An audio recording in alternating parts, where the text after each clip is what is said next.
سوڑا آیا ہوگا اتنی جھنکار والی اتنی میوزک والی نعتیں چل رہی ہوں گی، اس نے اتارا لہرایا جھنڈا اور ناچ رہا اور کود رہا۔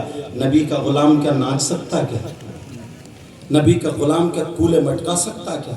اور جدھر غیر مسلموں کا محلہ ہے وہ بھی تو انسان ہے نا۔ تم نبی کو راضی کرنے کے لیے نعرے نہیں لگا رہے، ان کو چڑھانے کے لیے ایسے نعرے لگا رہے جس سے کسی انسان کو تکلیف پہنچے۔ نبی نے وہ نعرے تو نعرے رہے، زبان سے بولنے تک کی اجازت نہیں دی۔ تم جو نعرے لگا رہے دوسروں کو چڑھا رہے ہو، یوں ہے تو ہم سب ایک ہے، کچھ بھی نہیں ہے۔ ابا کا کہنا مانتا نہیں ہے، یہ ایک ہے۔ اور جلوس میں جب چلتا ہے، اگر چھتوں پہ لڑکیاں کھڑی ہیں، چھتوں پہ ماں بہنیں کھڑی ہیں، چھتوں پہ بہن بیٹیاں کھڑی ہیں، تو یہ نوجوان لپنگے سب نہیں ہے کچھ، ان لڑکیوں کو دیکھ کر کے زیادہ کودنے لگتا ہے، ناچنے لگتا ہے، وہیں پہ زیادہ چیخ چیخ کے نعرے لگاتے ہیں۔ مسلمان تو سینے پہ ہاتھ رکھ کے بتا دے کہ یہ نبی کے غلام کا کام ہے کہ نبی کی محبت میں نعرہ لگا رہا یا اس کی رگوں میں شیطان دوڑ رہا ہے۔ تمہیں خود فیصلہ کرنا پڑے، خود فیصلہ کرنا پڑے۔ تمہیں معلوم ہے، ذرا زندگی لے کر کے جاؤ، 20 منٹ بچے وقت، 20 منٹ سوچ رہا ہوں اس 20 منٹ میں کون کون سی باتیں بتا دوں۔ اس طرف سے لے کر کے ادھر تک اکثر تقریروں میں بولتا ہوں، سن لو یہ بات۔ کیا تم نے اس کالونی کا کیا نام ہے؟ بوانا جے کالونی، میں پہلے بھی پروگرام میں شہید اعظم کانفرنس میں آیا تھا الحمدللہ۔ سنو، اس طرف سے لے کر کے ادھر تک کوئی شخص ایسا ہے، پنکھا تھوڑا سا یہ ہوا، ہاں ادھر گھوم کرو، کوئی شخص ایسا ہے جس کا بھائی مرا ہوا لیٹا ہو اور وہ اپنے بھائی کا گوشت نوچ نوچ کے کھاتا، کتنا برا انسان ہوگا؟ اس سے برا کوئی انسان ہوگا بولو، جو اپنے مرے ہوئے بھائی کا گوشت نوچ نوچ کے کھاتا ہو؟ اگر تمہیں مل جائے تو اس سے دوستی کرو گے؟ ہاں یا نہ بولو؟ اس سے رشتہ داری کرو گے؟ اس کے گلے میں ہاتھ ڈال کے گھومو گا؟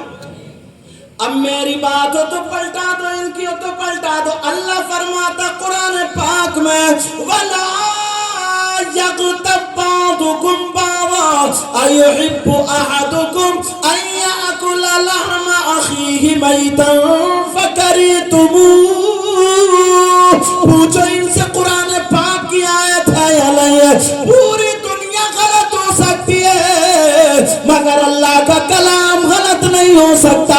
اللہ فرماتا اگر آپس میں کوئی غیبت کرتا ہے، چغلی کرتا، برائی کرتا ہے، او غیبت کرنے والوں، چغلی کرنے والوں، برائی کرنے والوں، آج تم دکانوں پہ غیبت کر رہے ہو، برائیاں کر رہے ہو، چغلیاں کر رہے ہو، چوراہے پر برائیاں چغلی حد تو یہ ہے، مسجد میں بیٹھ کے بھی برائیاں غیبت اتر آتی ہیں، مدرسے میں بیٹھ کے بھی ہو جاتی ہیں۔ کان کھول کے سن، اگر کوئی غیبت کرتا، چغلی کرتا، برائی کرتا، ایسا ہے جیسے مرے ہوئے بھائی کا گوشت کھاتا ہے۔ قرآن غلط ہو سکتا ہے کیا؟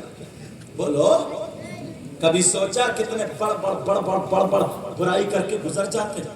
اور حضرت معاف کرنا، یہ اب ہماری جماعت میں بھی آ گیا، یہ مولانا لوگوں کی جماعت میں بھی آ گیا۔ بیٹھیں گے اکٹھے ہو کے، نہ دین کی بات نہ اسلام کی بات، کسی کا ایک کو مدعا بنائیں گے، گھنٹوں اس کی برائیوں میں گزار دیں گے، گھنٹوں اس کی برائیوں میں۔ ہاں اگر بطور نصیحت یا اس میں اگر چرچا آ گیا، مثال پیش کرتی، وہ چیز الگ ہے۔ سمجھ رہے نا میری بات؟ یہ ہمیں بھی سمجھنا چاہیے، سب کے لیے ہے۔ میرے نبی، کیونکہ میلاد کا موقع نا، میرے نبی 12 ربیع الاول 20 اپریل سن 571 پیر کے دن صبح صادق کے وقت دنیا پر تشریف لائے۔ میں نے بڑی تیزی سے لفظوں میں پیدائش پڑھ دی، 12 ربیع الاول 20 اپریل سن 571۔ اچھا، میرے نبی کی ماں کی ایک بات یاد آ رہی ہے، اجازت ہے بتا دوں؟ بڑی پیاری بات ہے۔ میرے نبی کی ماں جن کا نام حضرت آمنہ، جنم دینے والی ماں، دودھ پلانے والی اور بھی تھی، کیا نام ہے بولو؟ یہ کہتی ہے نا کہ جب میں چھوٹی سی تھی تو اپنے ابا کے گھر رہتی تھی. کہاں رہتی تھی؟ ہر بچی رہتی ہے. اور میرے ابا کا مکان پتھروں کا تھا, کھجور کے پتوں کا چھپر تھا.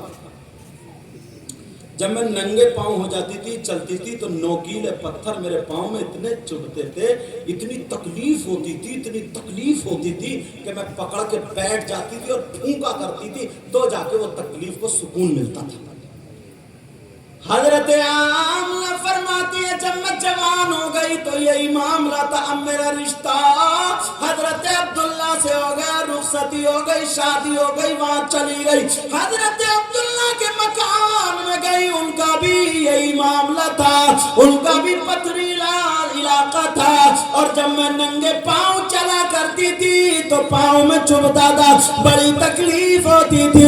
مگر حضرت آمنہ فرماتی ہے جس رات میں وہ میرے نبی کا نور اپنے ابا کی صلب پاک سے, حضرت آمنہ فرماتی ہے میرے شکم پاک میں آیا, میرے رحم میں آیا. اس رات کے بعد حضرت آمنہ کہتی ہے جب میں چلا کرتی تھی, اگر میرے پاؤں کے نیچے کوئی نوکیلا پتھر آ جاتا تھا یا کنکری آ جاتی تھی یا کانٹا آ جاتا تھا, تو اب چبھتا نہیں تھا بلکہ